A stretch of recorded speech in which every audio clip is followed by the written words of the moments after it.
Ya, selamat pagi sahabat belajar, khususnya kelas 9 Primetode 1. Kita masuk pada modul ke-6, pengaruh perubahan dan interaksi ruang antar negara terhadap kehidupan ekonomi, sosial budaya, politik, dan pendidikan. Ini tindak lanjutan dari pembelajaran modul kelima. Tapi di sini saya mengambil sebuah kasus, ya kita menganalisis kasus adanya pengaruh corona terhadap kehidupan sosial masyarakat. Jadi, sahabat belajar, di sini saya memberikan sebuah wacana tulisan yang Anda bisa baca dan nanti Anda kerjakan ada beberapa tugas. Jadi ini gambar yang saya ambil yang sesuai dengan pembahasan kita ya, subtopiknya itu ya, kasus adanya pengaruh corona terhadap kehidupan sosial masyarakat. Nah, sahabat belajar, kita ambil di sini pengaruh corona terhadap kehidupan sosial masyarakat. Awal tahun 2020, seluruh dunia terguncang oleh suatu penyakit yang mematikan yang disebabkan oleh virus-virus itu bernama corona atau COVID-19. Menurut Ketua WHO, Tedros Adhanom Ghebreyesus dalam suatu pertemuan di Jenewa seperti dikutip AFP, Selasa 11 Februari 2020, COVID-19 merupakan singkatan dari CO yang artinya corona, V yaitu virus, dan D untuk disease artinya penyakit. Sedangkan 19 adalah tahun penemuan di kota Wuhan, Cina pada 31 Desember 2019. Menurut beberapa referensi, virus corona atau COVID-19 menyerang sistem pernapasan manusia. Mungkin kita pun masih ingat pada kerabat virus ini beberapa tahun lalu sebagai penyebab SARS dan MERS yang dinyatakan berasal dari hewan lalu menular ke manusia. Virus corona ini tergolong sadis karena dapat mematikan atau dapat menyebabkan luka permanen terhadap paru-paru pasien yang sudah terinfeksi dan sembuh. Secara umum, bila ada yang mengalami demam, flu, batuk, sesak napas dalam batas waktu tertentu, ini adalah suatu gejala penyakit COVID-19. Maka harus ada kewaspadaan dan kerjasama yang baik dengan keluarga atau rekan kerja selama beraktivitas di dalam ruang kerja dan di dalam lingkungan masyarakat. Keberadaan COVID-19 yang mematikan ini telah banyak menyita perhatian dunia. Ada yang menanganinya dengan sangat serius. Ada pula yang seolah-olah tak mau tahu. Tapi karena hari demi hari penyebarannya semakin banyak, maka langkah konkret yang harus ditempuh sebagai antisipasi adalah membangun kerjasama yang baik dengan keluarga, rekan kerja, dan pihak-pihak terkait. Penyakit COVID-19 telah menggerakkan para kepala negara untuk cepat tanggap dan peduli atas keselamatan rakyatnya. Hal ini dapat kita lihat dari berbagai pengumuman untuk meliburkan sekolah, meniadakan kuliah tatap muka, larangan terlibat dalam keramaian, termasuk larangan ke luar negeri, baik untuk umroh, rekreasi, ataupun hanya untuk kunjungan biasa. Peraturan atau kebijakan yang telah ditetapkan oleh pemerintah tentu sangat berpengaruh terhadap segala sektor, termasuk sektor perekonomian dan kehidupan sosial dalam masyarakat. Berdasarkan informasi di media ini, beberapa hari lalu bahwa lebih kurang 50 juta orang terancam kehilangan pekerjaan akibat dampak dari pandemi virus corona atau COVID-19. Sulit untuk dibayangkan bila terjadi pengangguran, maka masalah sosial akan terus bermunculan. Namun, semua itu perlu digarisbawahi bahwa apapun yang dilakukan pemerintah adalah sebagai bentuk kepedulian terhadap rakyatnya. Karena mencegah itu lebih baik daripada mengobati.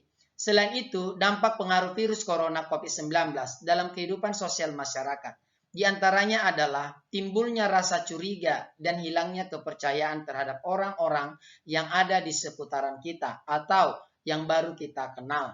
Sebagai contoh pada saat kita membeli makanan, baik di warung yang berlabel maupun kaki lima, kita pasti akan mencari tahu bahwa apakah bersih atau tidak. Apakah pelayan ada bersentuhan dengan orang-orang yang terjangkit virus atau tidak? Adakah petugas atau pelayan yang mencuci tangan pada saat mereka memproses makanan yang kita pesan atau tidak? Sehingga timbul keraguan. Nah, pada saat kita berbincang atau berjumpa baik di lingkungan kantor maupun di lingkungan rumah dan dengan masyarakat setempat, kita pun enggan berjabat tangan. Meskipun mereka adalah orang tua, sebagaimana yang kita ajarkan kepada anak-anak kita untuk selalu menghormati yang lebih tua. Namun, situasi saat ini mengharuskan kita untuk menghindari berjabat tangan dan harus menjaga jarak lebih kurang 2 meter bila ingin berbicara dengan orang lain, apalagi orang yang tidak kita kenal. Untuk mematuhi imbauan dalam pertemuan atau rapat mengharuskan kita memakai masker, tetapi di sisi lain ada juga yang tidak menggunakan masker, bahkan batuk sembarangan. Hal ini tentu menimbulkan kecurigaan. Kita pun terkadang cepat menghindar. Masalah ini tentu akan membuat yang bersangkutan merasa tersinggung. Apalagi kalau ada yang mengatakan bahwa itu corona. Rekan kerja tentu langsung meninggalkan atau menjauhinya. Virus corona COVID-19 telah melumpuhkan perekonomian dunia, termasuk Indonesia, sebagaimana terlihat dalam kehidupan sehari-hari. Di kalangan menengah ke bawah seperti pedagang kelontong, penjual kaki lima, pedagang sayur, serta buruh lepas harian, sopir angkot, serta Gojek dan Grab. Mereka merasakan untuk membiayakan beli masyarakat karena ketidaknyamanan para konsumen dalam berbelanja. Lain lagi kisah seorang sopir yang biasanya dapat memenuhi kebutuhan keluarganya. Tetapi dengan merebaknya kasus virus corona ini, masyarakat enggan menggunakan transportasi umum. Imbauan pemerintah untuk lockdown atau karantina mandiri di rumah masing-masing dengan meliburkan aktivitas tatap muka di sekolah, perguruan tinggi, dan perkantoran. Tidak semua mematuhinya. Bahkan ada yang menggunakan waktu karantina mandiri untuk menikmati liburan. Hal ini tentu menjadi masalah bukan hanya untuk diri sendiri, tetapi juga masyarakat. Maka sangat dibutuhkan kesadaran akan keselamatan diri dan lingkungan kita.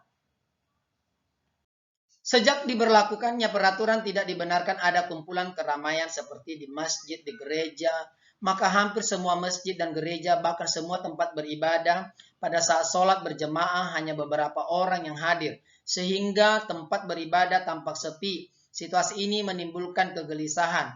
Apakah semua larangan yang telah ditetapkan semuanya bermanfaat? Karena dari satu sisi, sebagai umat beragama, apabila di tempat beribadah tidak ada lagi orang yang sembahyang ataupun beribadah kepada Allah, Sang Pencipta kita, tidak ada lagi pengajian, tak terdengar lagi zikir, maka tanpa sadar kita telah meninggalkan modal menuju akhirat. Bukankah dengan adanya musibah kita seharusnya semakin mendekatkan diri kepada Allah untuk berdoa? Kegiatan yang dilaksanakan di tempat ibadah tentu bagi yang merasa dirinya sehat dan untuk mencegah virus corona ini, bila perlu pemerintah juga memasang alat pengukur suhu tubuh ketika memasuki ruang ibadah tersebut. Menghadapi musibah COVID-19 bukan hanya para medis yang berperan, tetapi juga hendaknya pemerintah mengajak para ulama dan pemuka agama untuk ikut berperan aktif, sehingga masyarakat merasa tenang dan tidak dihantui oleh berita-berita yang menakutkan. Peran serta keluarga dengan memberikan pemahaman dan penanganan yang baik kepada anggota keluarga menjadi faktor utama dalam keberhasilan mencegah COVID-19. Akhirnya, kita pasti akan kembali kepada Allah, Sang Pencipta. Jika waktu itu telah tiba, maka tak ada satupun yang mampu mencegahnya. Namun, sebagai manusia kita harus berusaha untuk terhindar dari penyakit dan menjaga umur dengan baik. Nah, anak didik kami, sahabat belajar, berdasarkan wacana di atas dan sumber lain, diskusikanlah dengan orang lain dan sahabatmu. Boleh juga kamu tanya teman-temanmu, ya, boleh juga kamu tanya siapa saja, bebas. Jelaskanlah dampak positif dan negatif COVID-19 terhadap kehidupan sosial, budaya masyarakat. Jadi Anda tuliskanlah dampak positifnya dan dampak negatifnya. Dan yang kedua, solusi apakah yang bisa diterapkan dalam bidang pendidikan dengan adanya COVID-19 ini. Jadi anak didik kami sahabat belajar, tadi wacananya, tulisannya saya sudah jabarkan di situ, boleh Anda baca ulang-ulang dan dengarkan. Boleh juga mendapatkan informasi atau sumber lain dari yang lain. Ya, di sini saya ajak supaya mengetahui pengaruh corona itu terhadap sosial budaya masyarakat. Karena ini yang lagi viral saat ini. Makanya Bapak mencantumkan pada saat sesi interaksi antara ruang ini. Oke. Dan yang ketiga, menyajikan atau menyebutkan 5 negara saja dengan kasus yang tertinggi dan 5 negara dengan kasus yang terendah yang terpapar COVID-19. Jadi anak didik sahabat belajar, tuliskanlah nama-nama negara 5 saja di mana negara yang mengalami kasus terpapar COVID-19 itu yang tertinggi. Lalu yang terendah juga demikian. Dan yang keempat, saya ajak Anda menjelaskan langkah yang diambil negara-negara tersebut dalam menangani kasus COVID-19. Jadi Anda tuliskanlah minimal 5, kira-kira langkah-langkah yang dilakukan negara-negara dalam menangani COVID ini apa. Ya, jadi jangan ambil pusing, bertahap Anda cari. Banyak kok di media dan tonton televisi yang sudah kita ketahui secara seksama, ya. Gampang ini jawab-jawabannya supaya ada bahan kita juga bagaimana dampak negatif dan positif dan apa pengaruh corona ini terhadap budaya sosial masyarakat kita. Gitu saja. Oke sahabat belajar, semoga Anda mampu mengerjakannya dengan baik, oke?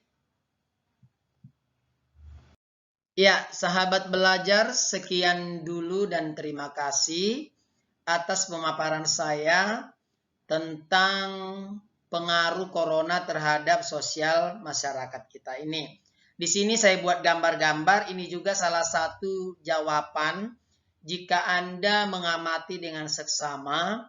Karena saya berikan di sini adalah gambar dampak positif dan dampak negatif bisa Anda ambil yang seperti yang disarankan tadi ya.